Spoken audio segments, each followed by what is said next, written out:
We're very fortunate this afternoon to be having some coffee with Malcolm McFarlane. Mac started being the state vet in Graaff-Reinet in 2003 and finished those duties in about 2016 or 17. And Mac has had many veterinary experiences which are worth retelling. So we're here with him this afternoon to chat to him about some of those. Now, Mac, you've had so many things where you've actually only just made it out alive. It doesn't sound good, but it's true. So if you don't mind retelling some of the Okay. things that have happened. Been a vet for 55 years and been involved with wildlife all that time, a lot of the time. I've had a tremendous experience and privilege to be able to work with wildlife on many situations, and particularly buffalo. And as you know, buffalo can be unpredictable. Whoa, whoa, whoa. And I have a problem that I tend to get tunnel vision. If I see something has to be done and it's got to be done, I forget about everything else and just go for it. And that sometimes can land one in trouble, because on one of the local farms here, they had a big buffalo herd and very, very good facilities for working with buffalo when we captured them to test them for all the stuff that we did.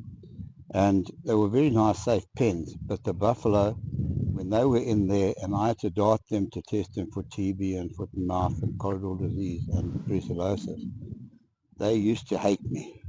And there was one particular bull who I had dealings with beforehand, and he really, really disliked me. The one time we were in one of the farm's Land Rovers, and this buffalo just came and attacked the vehicle while we were in it.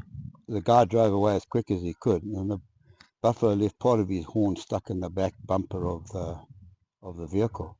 However, now he knew me, and I'd been dealing with him over a couple of weeks. And now we were going to load him because he'd been bought for a hunting bull, and the person who bought it sent his rhino trailer to load this buffalo in. Now, a rhino trailer, as you can imagine, is a very, very solid, robust thing, and it was unable to get it any closer to the boma. So we had to knock down the buffalo in the boma, and while I'm trying to dart him, he's running around in circles and trying to jump up at me and snorting and carrying on. Put a dart in him, and went to sleep quite happily.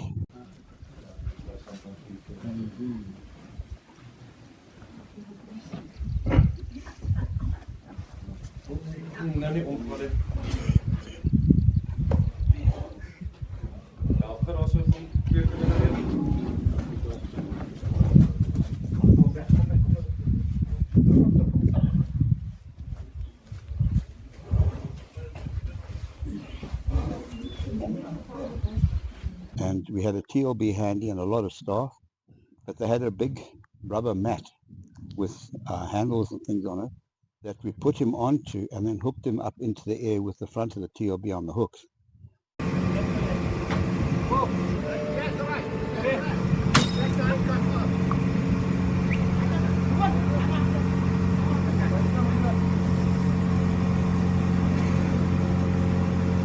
And when he was in the air like this, his neck was sticking over the front and he was battling to breathe. And we couldn't really move him. I was worried. I said, move as fast as you can. They went to the TLB and we pushed as fast as we could to get this buffalo inside the trailer.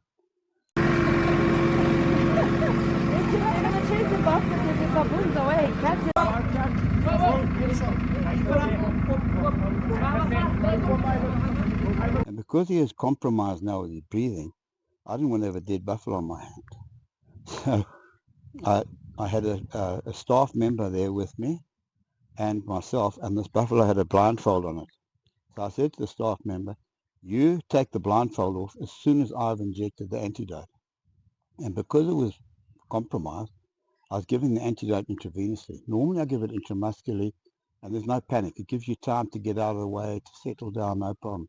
Intravenously, your wake up is almost instantaneous. And unbeknown to me, they closed the back door behind me And there's a sliding door on the back door. Now the sliding door is supposed to be opened up and let me out and then close it, because the big door is now closed. I didn't look behind me. I get down, I gave the intravenous and I inject the thing. My assistant jumps on the buffalo's back and flies through a hole in the roof just above it and disappears, leaving the blindfold on this buffalo. Now I'm busy undoing the knot on the buffalo, and the buffalo starts to move. And I quickly grabbed the thing. I couldn't get up on top of the buffalo then. I don't even think I'd have managed to jump out like he did. I went to the door, and the door, they couldn't let me out. And I'm shouting, open the bloody door, open the door. And they're all shouting outside, open the door, to the people that are trying to open. They couldn't open the door. And they're pulling and pulling, and there was a piece of wire that something had been stuck there that something hadn't been taken out beforehand. And with that, the buffalo started to get up on his feet. And thank goodness the guy managed to somehow pull the door open. As I jumped out and fell out of the vehicle, or the trailer, they slammed the door shut as the buffalo's head came to where the door was. Now, if they hadn't have done that, it would have been 5 seconds and I'd have been stone dead, because that buffalo really hated me. And he was running around in circles inside that trailer, shaking the whole thing, snorting and carrying on. Well, it so happened that my wife was there and my sister from America, and they were quite badly shocked by this. But the person who seemed to be the worst was the animal health technician, a woman that was from the office here, because she had to seal this truck once the buffalo was in it to do travel in a Red Cross permit. And she was shaking so much, her hands were shaking so much that she couldn't even put the seal in. So we had to help her. But that was probably the closest I've come to being really in a pickle. But there's been quite a few others as well. I suppose you don't even think about it at the time. You don't think about what's happening. You just react. I'm doing a job. Yeah. And everything normally, I've done it hundreds of times. Really, I've done it many times. I've had to jump out of places quickly, often. But I've always had an escape route, and the damn people have closed my escape route. So yeah, it was a close call. So yeah. You've had some other close calls too. I think there was an elephant somewhere, wasn't there? Yeah, they just introduced elephants onto a property which they didn't have beforehand, and one of the elephants died after about a month or 2 months. And on a post-mortem, it appeared to me that it had died of pneumonia. Well, I was contacted by the farm manager, who said, look, there's another one now that has separated itself. Not a big elephant, probably about 10 years old, but it's big enough. And it's separated from the herd. So we contacted the vet who had actually done the translocation from Kruger with him, who is an expert, no doubt about it. And he said, look, that thing, it's got pneumonia, it's going to die. You've got to give it 100 cc's of long-acting penicillin, otherwise it's going to die. So now you've been given instruction, I've got to do this. So I said, as soon as that elephant's in a position where we can do something about it, we can find it, give me a shout, I'll come out. Well, we had guests here, we were up in the mountains, and the phone call comes through on a Sunday afternoon. The elephant, they can see the elephant, it's close in a good place now. He's got a person up on the mountain with binos and a radio looking down where the elephant is, and he'll take me in to go and get the elephant. So we loaded up the darts. I went out there straight away, dropped everything, said bye everybody, and took off. We drove out to look where the elephant was, but it was no longer where they thought it was. It had moved up into the thicker bush, into some very rough terrain area, and they were talking on the radio to each other. And this elephant, it didn't like this radio cackling going on. So suddenly it came out in front of us, probably about 40 meters away, and started trumpeting out. But there was a bit of a ditch between us, and I thought I had my opportunity here. So I aimed at its shoulder, and as I darted, its big ear flapped backward, and the dart smacked it right in the ear. Bah! Went clean through the ear and squirted all the drug to immobilize it in the air. Ran off with my dart stuck in its ear like an earring, flapping it like mad and gone. Well, after a lot of battling and trying, we got one more attempt at it as it was running over around a koppie, and I took a long shot at it, and it was a beautiful shot, went flying along, hit it just on its backside, but instead of sticking in, it bounced off. Now this elephant was seriously uptight with what was going on.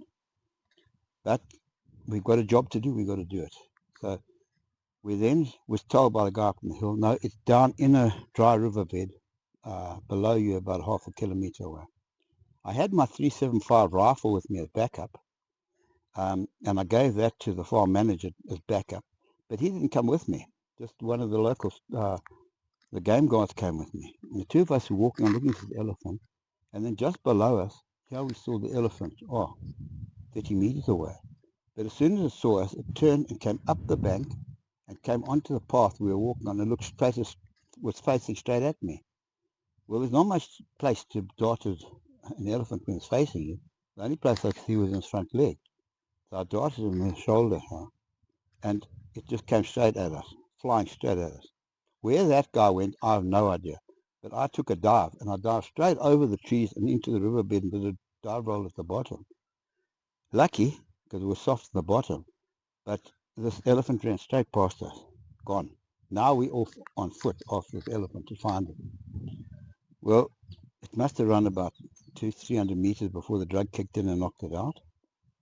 And we came to it, and the thing had gone down right near the same dry donga, but above it, against a tree and a big rock, and it was wedged in there like that. Now, it's not that big an elephant, so we tried to push it, to move it, or to do something to get it, because an elephant can't breathe properly when it's sitting up. Whenever you immobilize an elephant, you always put it onto its side. Okay. And then you sort out its trunk and the rest of it. But this elephant now is sitting in a very compromised position.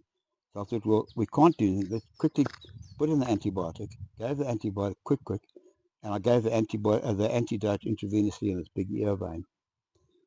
With this, it started to semi-recover, and it moved a bit, and we found an opportunity. So the three of us, where there was a manager and this game guide and myself, gave it a push from behind, and it suddenly fell forward and went upside down and lay in the riverbed between some more rocks, lying with its 4 feet in the air, upside down.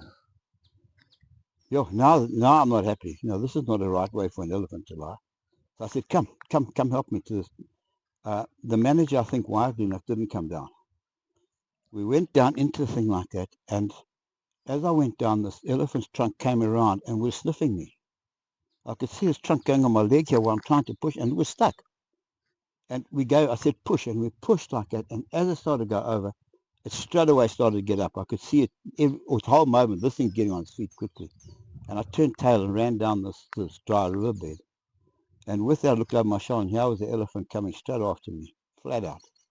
I mean, it couldn't have been more than 2-3 meters from me. And all I could do was just, I took a duck to the right, and there was a path, luckily a game path. And I ducked, and as I ducked like that, it couldn't turn. It ran past me. And fortunately, by some miracle, the cruiser was sitting just above there with a very kind lady driving it. And I thought, I hope you don't stall this thing. And I said, go like I jumped into the back of it. And as we pulled off like that, the elephant was up after this vehicle, chasing us. It must have chased us for 100 meters flat out. And she just kept going, woo, woo. And then it pulled off and went to the side. Well, we were giggling, we were laughing, we were shaking. It was one of the most exciting things you can imagine. But I'm looking for my rifle. Where's my rifle? Ooh, the left of the tree where they pushed the elephant over. In the excitement, they just dropped my rifle. My backup was there at the tree. So an hour or so later, we had to sneak back and rescue my rifle, go back home. Yeah, it was a very close call, but it was a lot of fun in a way. And we still laugh about the farm manager still there now, and we have a good chuckle about it from time to time. So yeah, that's the elephant story out there. Sure.